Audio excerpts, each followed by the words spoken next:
Legiunea Arhanghelului Mihail.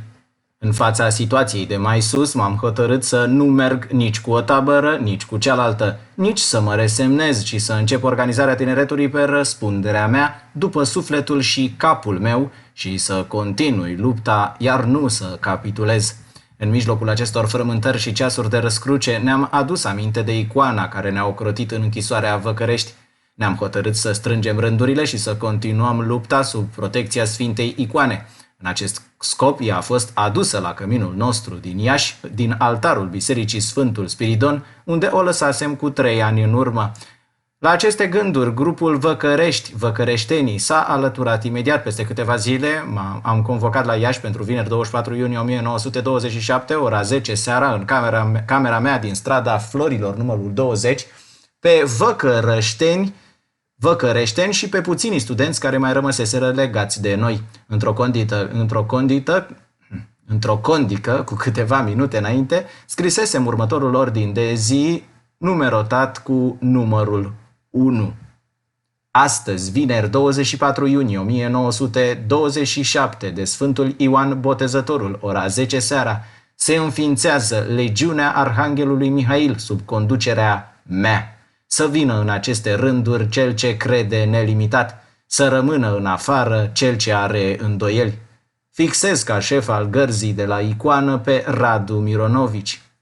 Această primă ședință a durat 1 minut, adică atât cât am citit ordinul de mai sus, după care cei prezenți s-au retras, rămânând ca să cugete dacă se simt destul de hotărâți și tari sufletește pentru a păși într-o asemenea organizație, unde nu era niciun program, singurul program fiind viața mea de lupte de până atunci și a camarazilor mei din închisoare. Camarazii de închisoare. Chiar și pentru cei din grupul Văcărești am lăsat timp de gândire și de cercetare a conștiinței lor pentru a vedea dacă nu au vreo îndoială sau rezervă, deoarece pășind aici vor trebui toată viața lor să meargă înainte fără nicio șovăire.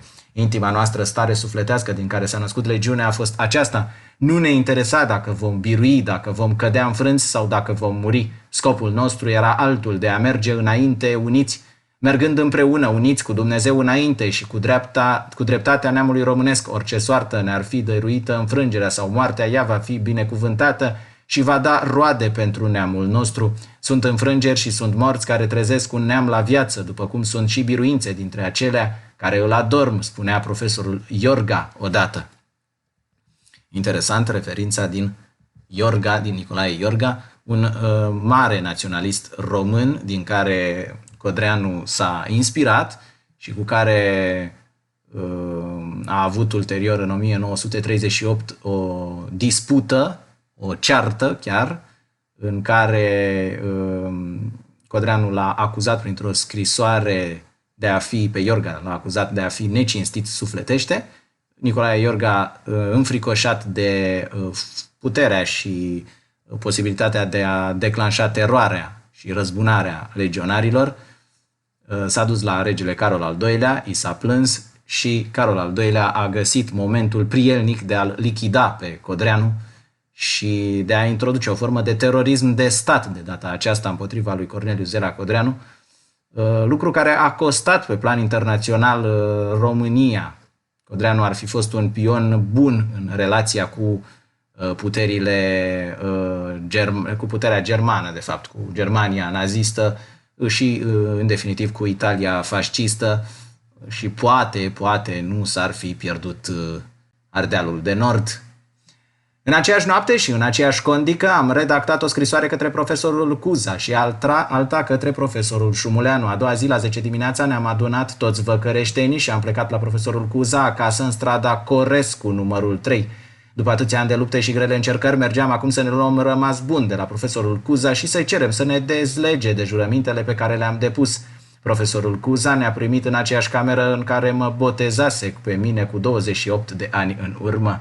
Aici, el stând în picioare de o parte a biroului, iar noi de cealaltă parte, i-am citit următoarea scrisoare. Deschid ghilimelele. Domnule profesor, am venit acum pentru cea din urmă dată la dumneavoastră ca să ne luăm rămas bun și să vă rugăm să ne dezlegați de toate jurămintele depuse. Pe calea care mergeți acum, noi nu vă mai putem urma, deoarece nu mai credem în trânsa. A merge fără credință nu putem, deoarece nouă credința ne-a dat tot avântul în luptă. Rugându-vă să ne dezlegați de jurăminte, noi rămânem să luptăm singuri, după cum ne va conduce mintea și inima noastră. Profesorul Cuza ne-a vorbit apoi în felul următor. Dragii mei, vă dezleg de jurămintele pe care le-ați depus și vă sfătuiesc ca mergând în viață de acum înainte singuri să nu cumva să faceți greșeli, pentru că mai ales în politică greșelile se plătesc scump. Iată, aveți în față greșelile pe care le-a făcut în politică Petre Carp și care i-au fost fatale. Un mare politician conservator, Petre Carp, și filogerman. Eu, din partea mea, vă doresc tot binele în viață. După aceasta ne-a întins mâna și am plecat. Așa am crezut noi că este corect să procedăm și că aceasta este calea de onoare pe care ne obliga să mergem numele nostru de luptători. De acolo am trecut la profesorul Șumuleanu în strada Săulescu și am citit și lui o altă scrisoare cam în aceiași termeni prin care anunțam pe statutari că nu-i putem nici pe ei urma și înțelegem să ne croim de acum calea noastră. Plecând și de la el am simțit și în inim singurătatea pe lume. Acum eram singur ca într-un pustiu și va trebui să ne tăiem prin propriile noastre puteri drum în viață. Ne-am strâns și mai mult în jurul icoanei și cu cât greutățile ne vor asalta și loviturile lumii vor curge mai grele peste noi, cu atât vom sta mai mult sub scutul Sfântului Arhanghel Mihail și la umbra sabiei lui. El nu mai era pentru noi o fotografie pe o icoană, ci îl simțeam viu. Acolo la icoană făceam de gardă cu schimbul zi și noapte cu candela aprinsă. Materia. Când ne-am adunat de la cămin cu toții, noi 5 și încă vreo 10 studenți din anul 1 și 2 și când am voit să scriem câteva scrisori vestind hotărârea noastră domnului Hristache, Solomon și altora, abia atunci ne-am dat seama cât suntem de săraci, pentru că toți la un loc nu aveam bani nici măcar cât ne trebuiau pentru plicuri și mărci. Până atunci ne duceam de câte ori aveam nevoie la bătrâni și ceream. De acum înainte nu mai aveam de unde cere să pornești la o organizație politică fără niciun ban. Era și o greutate și o cutezanță în acest secol în care materia este atot stăpânitoare, în care nimeni nu pornește la ceva cât de mic fără să se întrebe mai întâi câți bani are. Dumnezeu a vrut să arate că în lupta și biruința legionară materia n-a jucat niciun rol. Prin gestul nostru cutezător ne desolidarizăm de o mentalitate atot stăpânitoare peste veac și peste lume. Ucidem în noi o lume pentru a înălța o alta până la cer. Domnia absolută a materiei era răsturnată pentru a fi înlocuită cu domnia spiritului, a valorilor morale. Nu negam și nu vom nega existența, rostul și necesitatea materiei în lume, dar negam și vom nega de-a pururi dreptul stăpânirii ei absolute. Izbeam așadar într-o mentalitate în care vițelul de aur era socotit ca centru și înțeles al vieții. Ne-am dat seama că pe calea aceasta a raporturilor răsturnate dintre spirit și materie am fi secătuit în noi orice curaj, orice putere, orice credință și orice nădejde. Singura forță morală în începuturile noastre nu am găsit-o decât numai în credința nestrămutată, ci că plasându-ne în armonia originară a vieții, sub ordonarea materiei spiritului, vom putea înfrânge adversitățile și vom putea birui în contra puterii satanice coalizate în scopul de a ne nimici. Aici se înfiripă primele forme de filozofie legionară și în special antimaterialismul care va călăuzi gândirea pe tot, aproape pe tot parcursul istoriei mișcării. Rațiune. O altă caracteristică a începutului nostru, în afară de lipsa de bani, a fost lipsa de program. Noi nu am avut niciun program și acest fapt va naște de sigur un mare semn de întrebare. Organizație politică fără niciun program izvorât din rațiune, din capul unui om sau al mai multora. Dar nu ne-am legat împreună cei ce cugetam la fel, ci cei ce simțeam la fel, nu cei ce aveam același fel de a gândi, ci cei ce aveam aceeași construcție sufletească. Era un semnal că statuia unei alte zeițe, rațiunea, va fi sfărâmată. Pe aceea pe care o ridicase lumea în contra lui Dumnezeu, noi, fără a o arunca și disprețui, vom pune acolo unde e locul ei, în slujba lui Dumnezeu și a rosturilor vieții. Dacă nu aveam așadar nici bani, nici programe, aveam în schimb pe Dumnezeu în suflete și El ne insufla puterea nebiruită a credinței. Dacă nu aveam așadar nici bani, nici programe, aveam în schimb pe Dumnezeu în suflete și El ne insufla puterea nebiruită a credinței. Deci era un semnal că statuia unei alte zeițe, rațiunea, va fi sfărmată. Să nu uităm că În timpul Revoluției franceze, templele rațiunii au fost înființate în locul bisericilor. Practic, bisericile au fost desacralizate și în locul altarului erau puse niște statui ale rațiunii cu bonetă frigiană de tip francmasonic. La aceste tipuri de statui face referire Codreanu. Pe aceea pe care o ridicase lumea în contra lui Dumnezeu, din nou se referă tot la Revoluția franceză, pentru că a fost o revoluție anticlericală, anticatolică în special, anticlericală în subsidiar și antireligioasă prin efectele ei, mai degrabă decât prin ceea ce s-a întâmplat în timpul Revoluției franceze, pentru că atunci să nu uităm că a existat această intenție a revoluționarilor francezi de a înlocui credința catolică, creștinismul catolic, cu o așa numită religie a rațiunii. De aici și aceste statui. Dacă nu aveam așadar nici bani, nici programe, aveam în schimb pe Dumnezeu în suflete și El ne insufla puterea nebiruită a credinței. În contra mișeliei. Apariția noastră a fost salutată cu un uragan de ură și de ironii. Cele două tabere ale ligii au rupt raporturile cu noi. Studenții de la Iași ne-au părăsit toți, iar atacurile cuziștilor date până acum împotriva statutarilor se vor îndrepta de acum și se vor înfige ca niște săgeți în inimile noastre. Nu ne vor durea rănile săgeților, ci vom rămâne îngroziți de ceea ce vom descoperi în oameni. În scurt, vom fi răsplătiți și onorați pentru tot ce făcusem noi până acum cu cele mai grele ofense și vom primi peste obraz lovitură după lovitură. Nu vom simți numai ura, dar vom vedea în toată goliciunea lor lipsa de caracter și incorectitudinea sufletească. În curând vom deveni exploatatori ai ideii naționale în interesul persoanelor noastre. Nu credeam că acei ce se băteau acum un an cu pumnii în piept cerând răsplată pentru pretinsele lor suferințe vor avea acum și acest curaj de a ne arunca în fașă ofensa de mai sus. În curând se va afla că ne-am vândut jidanilor și chiar se vor scrie articole pline de insulte și vor fi țărani care vor crede și oameni care ne vor întoarce spatele. Pe nedrept vor face aceasta, insulte pe care n-au îndrăznit niciodată să ni le adreseze dușmanii. Din teamă ni le aruncau acum prietenii, fără teamă și fără să le fie rușine.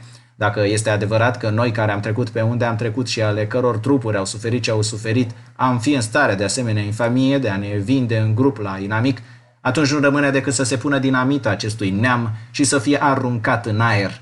Nu merită să mai trăiască un neam care a născut și a crescut la sânul său asemenea copii.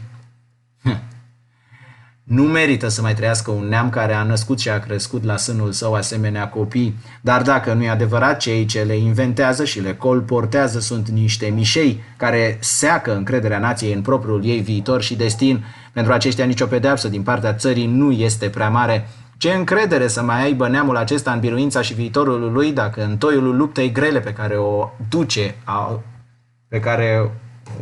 duce, aude că noi, copiii, pe care El ne-a ridicat în brațele Lui, punându-și în noi nădejdile cele mai sfinte, l-am vândut.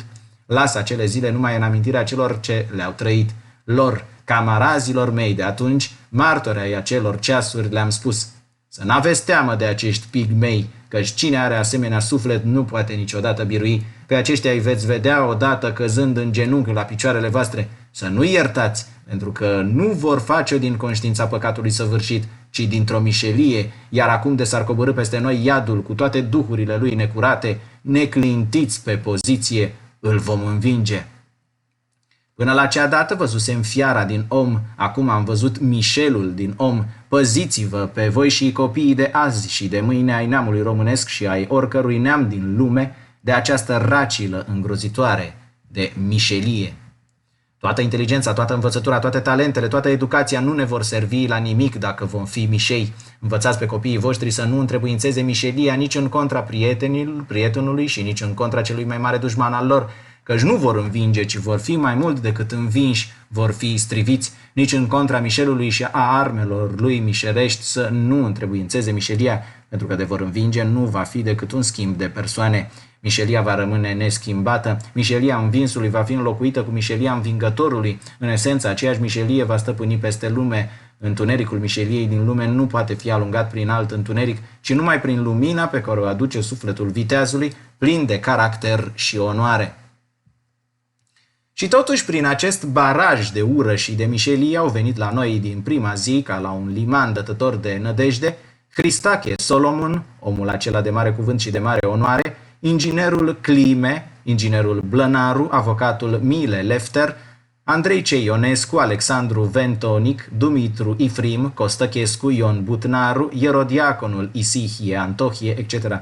Toți distinși și vechi luptători în ligă îmi făceau acum impresia unor naufragiați al căror vapor se scufundase în largul mării, iar ei soseau obosiți și turbați pe mica noastră insulă, unde vor găsi și liniște sufletească și încredere în ziua de mâine. Generalul Macridescu ne-a spus: deși bătrân, voi merge cu voi și vă voi ajuta cu o singură condiție, să nu mai întindeți mâna acestor oameni lipsiți de onoare, pentru că aceasta m-ar dezgusta peste măsură și mi-aș pierde toate iluziile. Profesorul Ion Găvănescu a început să se intereseze de noi și de ceea ce făceam. Primele începuturi de viață legionară. 4 linii brăzdează mica noastră viață inițială. 1. Credința în Dumnezeu. Toți credeam în Dumnezeu. Nu era niciun ateu printre noi. Cu cât eram mai încercuiți și mai singuri, cu atât preocupările noastre se ridicau mai mult spre Dumnezeu și spre contactul cu morții noștri și ai neamului. Aceasta ne dădea o tărie invincibilă și o seninătate luminoasă în fața tuturor loviturilor. 2. Încrederea în misiunea noastră. Nimănuia nu îi se putea servi nici cel mai mic argument despre posibilitatea victoriei. Eram așa de puțini, așa de tineri, așa de săraci, așa de urâți și de urmăriți de toată lumea, încât toate argumentele scoase din starea de fapt pledau contra unor perspective de biruință. Totuși mergeam înainte datorită numai încrederii în rosturile noastre, o încredere nelimitată în steaua noastră și a neamului. 3. Dragostea dintre noi. Unii ne cunoșteam mai dinainte, având mari legături sufletești, alții însă erau copii, studenți în primul sau al doilea an, pe care nu-i cunoscusem niciodată. Din cele dintâi zile s-a stabilit între noi toți o legătură de dragoste, ca și cum am fi fost din aceeași familie și ne-am fi cunoscut de mici copii. Era nevoie de un echilibru interior pentru a putea rezista. Dragostea dinăuntru trebuia să fie de aceeași intensitate și forță cu presiunea noianului de ură din afară. Viața noastră în acest cuib nu era o viață oficială și rece, cu distanță între șef și soldat, cu teatru, cu declarații retorice și ifose de șefie. Cuibul nostru era cald, raporturile dintre noi erau absolut familiare. Cineva nu intra aici ca într-o cazarmă rece, ci ca în casa lui, ca în familia lui. Aici nu venea numai pentru a primi ordine. Aici găsea o rază de dragoste, un ceas de liniște sufletească, un cuvânt de încurajare, o mângâiere, un ajutor la nenorocire sau la nevoie. Din partea legionarului nu se cerea atât disciplină, în sens de cazarmă, cât bună cuvință, devotament și zel la lucru. 4. Cântecul, probabil nepornind pe drumul rațiunii, cu alcătuire de programe, discuții contradictorii, argumentări filozofice, conferințe, singura posibilitate de manifestare a stării noastre lăuntrice era cântecul. Cântam acele cântece în care simțămintele noastre își găseau mulțumire. Pe o stâncă neagră, cântecul lui Ștefan cel Mare, a cărui melodie se spune că s-a păstrat din timpul lui, din generație în generație. Se spune că în sunetul acestei melodii intra Ștefan triumfător în cetatea sa de la Suceava acum 500 de ani. Când îl cântam, simțeam trăind acele vremuri de mărire și de glorie românească, ne afundam în 500 de ani de istorie și trăiam câteva clipe acolo în contact cu vechii soldați și arcași ai lui Ștefan și însuși cu el. Ca un glob de aur, cântecul lui Mihai Viteazu, cântecul lui Avram Iancu, să sune iarăși goarna, cântecul Școlii Militare de Infanterie de la 1917.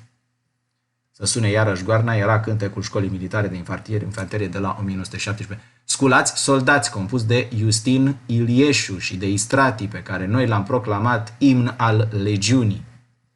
Pentru a putea să cânți îți trebuie o anumită stare sufletească, o armonie în sufletul tău. Cel ce merge să fure pe cineva, acela nu poate cânta. Nici cel ce merge să facă o nedreptate, nici cel al cărui suflet e rost de patim și de vrăjmășie față de camaradul său, și nici acela al cărui suflet e sterb de credință. De aceea voi, legionarii de azi sau de mâine, de câte ori veți avea nevoie de a vă orienta în spiritul legionar, să vă reîntoarceți la aceste 4 linii de început care stau la baza vieții legionare, la baza vieții noastre, iar cântecul vă va fi un îndreptar. De nu veți putea cânta, să știți că este o boală care vă roade în adâncul ființei voastre sufletești, sau că vremea v-a turnat păcate peste sufletul curat, iar dacă nu le veți putea vindeca, să vă dați deoparte și să lăsați locul vostru celor ce vor putea cânta.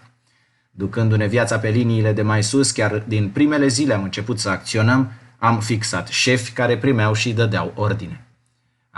N-am pornit prin cine știe ce mare acțiuni. În măsura în care ni se puneau problemele în față, noi le rezolvam. Cea dintâi acțiune a fost aranjarea camerei din cămin, în care era icoana Sfântului Arhanghel Mihail. Ne-am văruit-o singuri, am spălat pe jos. Legionarele, adică femeile, fetele legionare, au început să coasă perdeluțe. Apoi legionarii au scris mai multe maxime strânse de mine. Acestea erau luate fie din Sfânta Scriptură, fie din alte scrieri. Cu ele am împodobit pereții. Iată o parte din ele. Dumnezeu care ne poartă cu carul lui de biruință. Cel ce va birui, eu voi fi Dumnezeul lui. Cel ce n-are sabie să-și vândă haina și să-și cumpere. Luptați cu vitejie pentru credință. Feriți-vă de poftele cărnii care omoară sufletul. Observăm și elemente tipice de asceză pentru orice mișcare de tip cruciat, de timpul ordinelor cavalerești. Feriți-vă de poftele cărnii care omoară sufletul. Fiți treji, nu alunga eroul din tine, frați la bine și la rău. Cine știe să moară nu va fi rob niciodată. Aștept învierea patriei mele și nimicirea cetelor de vânzători. În timp de o săptămână, sediul nostru era aranjat. O a doua măsură a fost de altă natură, atitudinea noastră față de atacurile din afară. Nu răspundeam. Era ceva greu pentru toți, ni se sfâșia ființa noastră morală. Era însă timpul eroismului răbdării.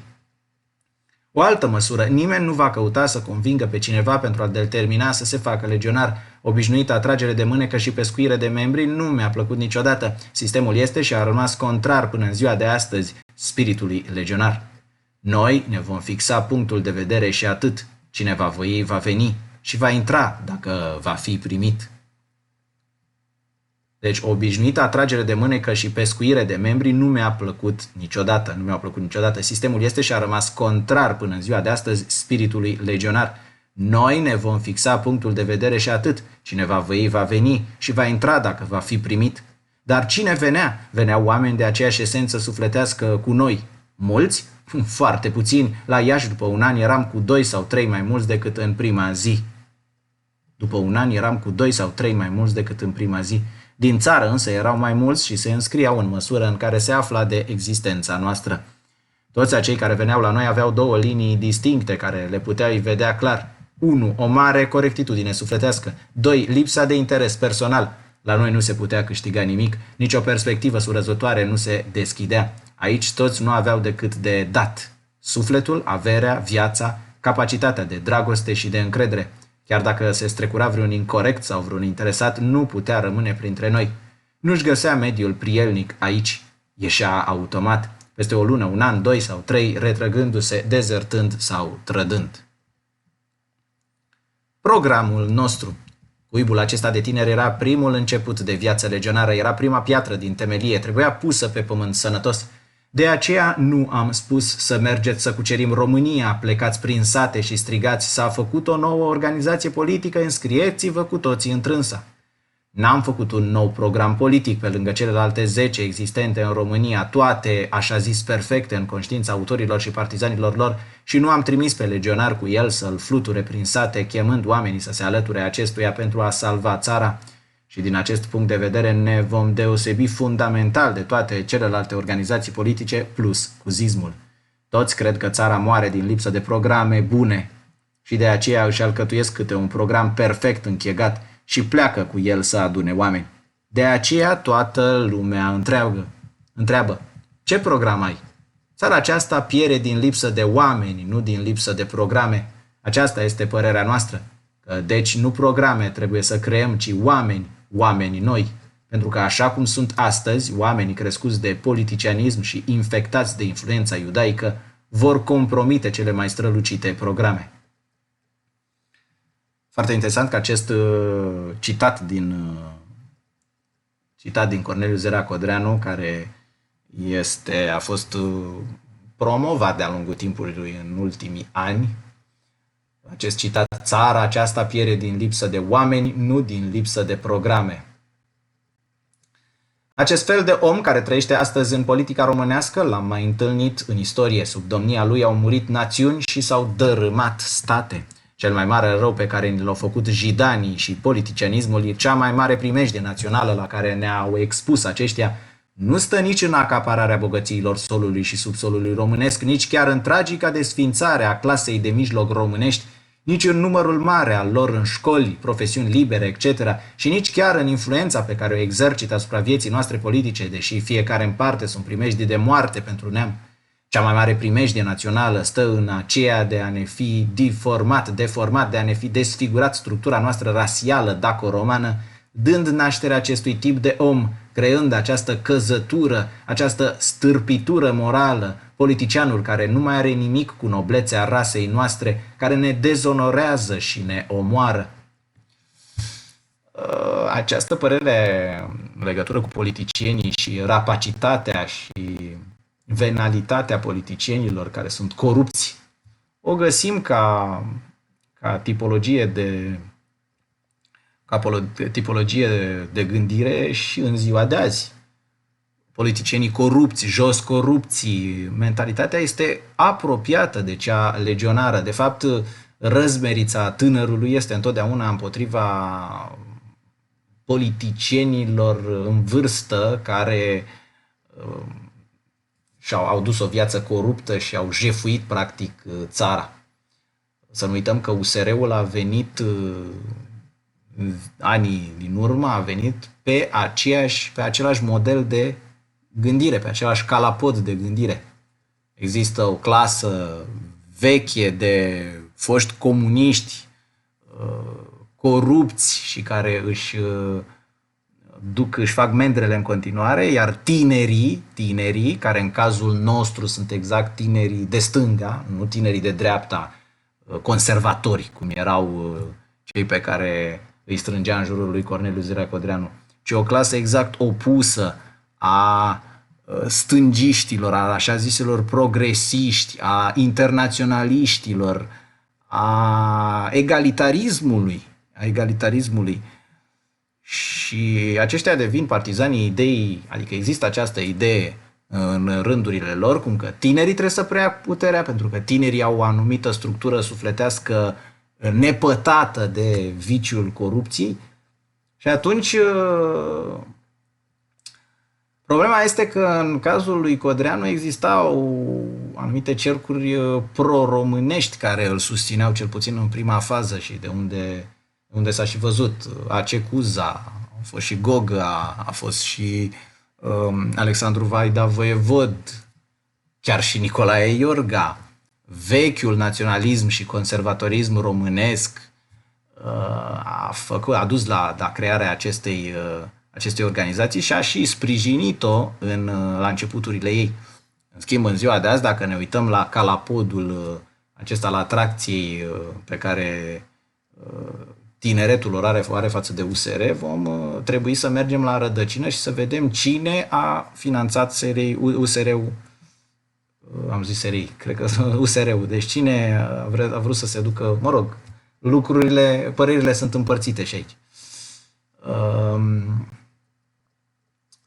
Cea mai mare primejdie națională stă în aceea de a ne fi deformat, de a ne fi desfigurat structura noastră rasială daco-romană, dând nașterea acestui tip de om, creând această căzătură, această stârpitură morală, politicianul care nu mai are nimic cu noblețea rasei noastre, care ne dezonorează și ne omoară.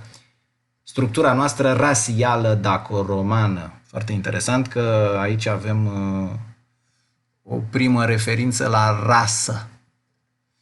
Dacă acest tip de om, politicianul, va continua să mai conducă această țară, neamul românesc va închide ochii pentru totdeauna și România se va prăbuși cu toate strălucitele programe cu care jmecheria degeneratului va ști să ungă ochii mulțimilor nenorocite. Dintre toate relele pe care ni le-a adus invazia jidănească, acesta este cel mai îngrozitor.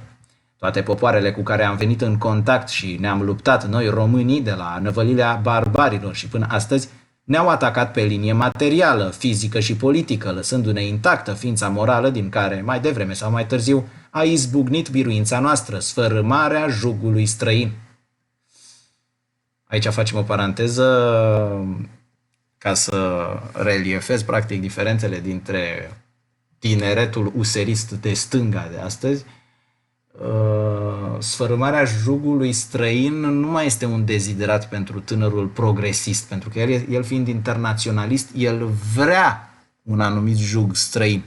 Și observăm că foarte mulți tineri radical chic sau stânga chic din România, o mare parte dintre acești tineri e formată din corporatiști. Chiar dacă s-a așezat în număr mare peste noi, chiar dacă ne-au luat toate bogățiile, chiar dacă ne-au stăpânit politicește, este pentru prima dată în istoria noastră și de aceea ne simțim dezarmați și cădem învinși când românii se întâlnesc cu un neam care nu-i atacă cu sabia, ci cu armele propriei rase iudaice cu care izbesc și paralizează mai întâi instinctul moral al neamurilor, împrăștiind în mod sistematic toate bolile morale și distrugând astfel orice posibilitate de reacțiune. De aceea piatra unghiulară de la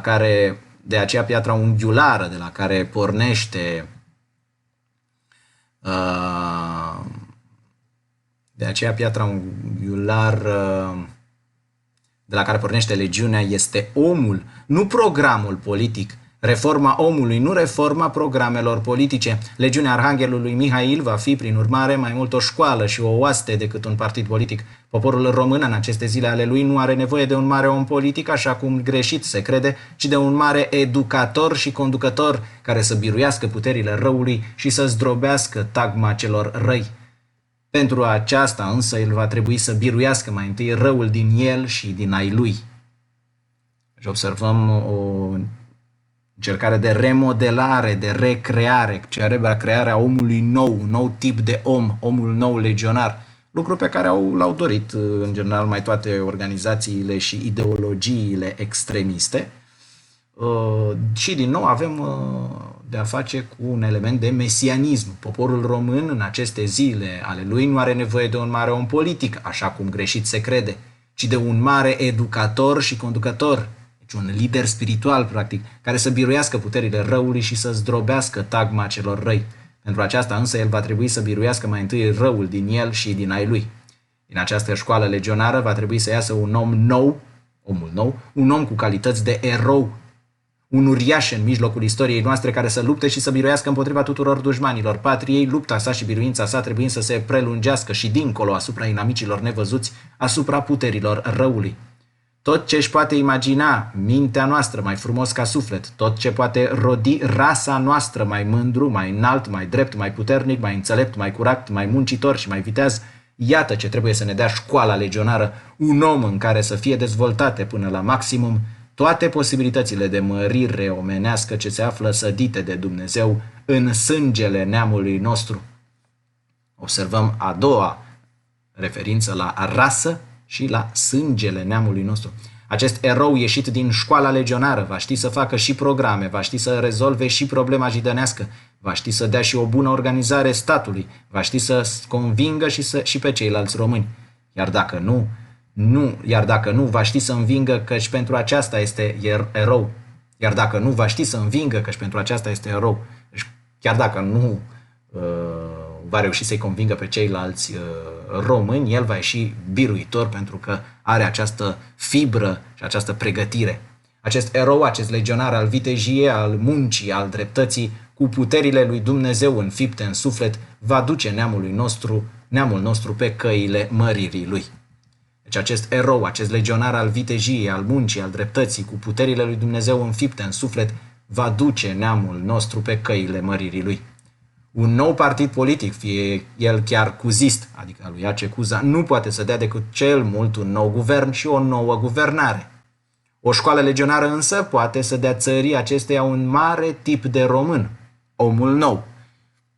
Deci, practic, Liga Apărării Național Creștine a lui Iace Cuza mergea tocmai înspre acel politicianism pe care îl combătea Codreanu, iar omul nou legionar merge spre un nou tip, un mare tip de român. Poate să iasă din ea ceva mare, cum n-a mai fost, care să frângă în două întreaga noastră istorie și să pună temeliile începutului unei alte istorii românești, la care acest popor are dreptul datorită suferințelor și răbdării lui milenare, precum și curățeniei și nobleței sale sufletești, căci este poate singurul popor din lume care în toată istoria sa n-a cunoscut păcatul robirii, încălcării sau nedreptății altor popoare.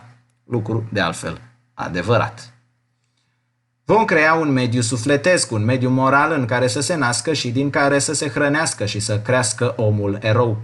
Mediul acesta trebuie izolat de restul lumii prin întărituri sufletești cât mai înalte, trebuie apărat de toate vânturile patimilor care înmormântează națiunile și ucid indivizii. Trebuie apărat omul nou de toate vânturile patimilor care înmormântează națiunile și ucid indivizii. După ce legionarul se va fi dezvoltat într-un astfel de mediu, în cuib, în tabăra de muncă, în însăși organizația și în familia legionară, va fi trimis în mijlocul lumii să trăiască pentru a învăța să fie corect, să lupte pentru a se învăța viteaz și tare, să muncească pentru a se învăța muncitor, iubitor de toți cei ce muncesc, să sufere pentru a se oțeli, să se jertfească pentru a se deprinde cu depășirea propriei lui persoane, slujindu-și neamul. Oriunde se va duce, va crea un mediu nou de aceeași natură, va fi un exemplu, va face alți legionari. Prozelitismul, da? Și lumea, în căutarea unor zile mai bune, îl va urma. Cei nou veniți vor trebui să trăiască în respectul acelorași norme de viață legionară. Toți la un loc, în aceeași oaste, vor fi o forță care va lupta și va birui. Aceasta va fi legiunea Arhanghelului Mihail.